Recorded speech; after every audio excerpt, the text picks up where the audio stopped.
Shout out guys, nandito tayo muli sa Starmatic at meron pong transmission na ihatid sa Novecia.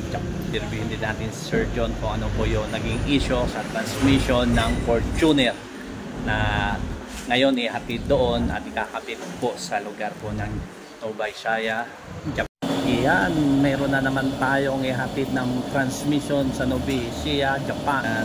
Dinala yan dito, Fortuner, at ihatid natin doon. At syempre kakabit din nila yan. Yan po yung automatic transmission at yan po yung service dito, Montero. So sa mga gusto magpagawa ng automatic transmission, ito na po.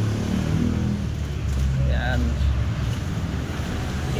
Yan na ang dalawa nating manggigiting na mga manggagawa, mga specialist ng automatic transmission. Kasama ba kayo sa Novecia? Opo sir, opo sir. Yan, kasama sila. Shout out sa inyo. Pagbutihan nyo ha. Opo sir, na-satisfying cost ka na naman to. Ayan, dadalhin na doon. So anong oras na ngayon? Alas 10:30 na.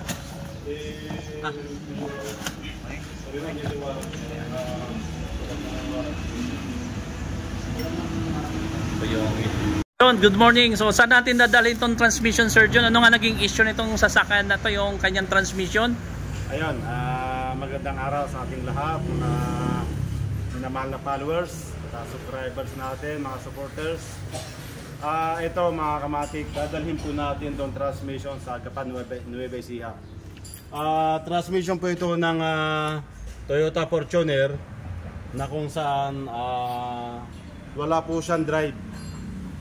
Ito binaba po ng ibang mekaniko doon sa Nueva Ecija, tapos dinala na lang sa atin na transmission. Ngayon, natapos na nating i-rebuild, tayo na rin po ang magsasalpak kasi under warranty po natin, 1 year warranty po tayo, so obligado na tayo po ang magsalpak. Hindi po natin pagkakatiwala sa ibang mekaniko na magsasalpak kasi pagka nagka-problema, pwede pong maging komplikado, magtuturuan ng problema, kaya mas mainam nag-decide tayo na tayo na lang din yung magsasalpak. So medyo malayo ang pupuntahan natin at pagsalpak nito, magbibigay ito po tayo ng update. Ano po ba naging issue pala niyan, Sir John?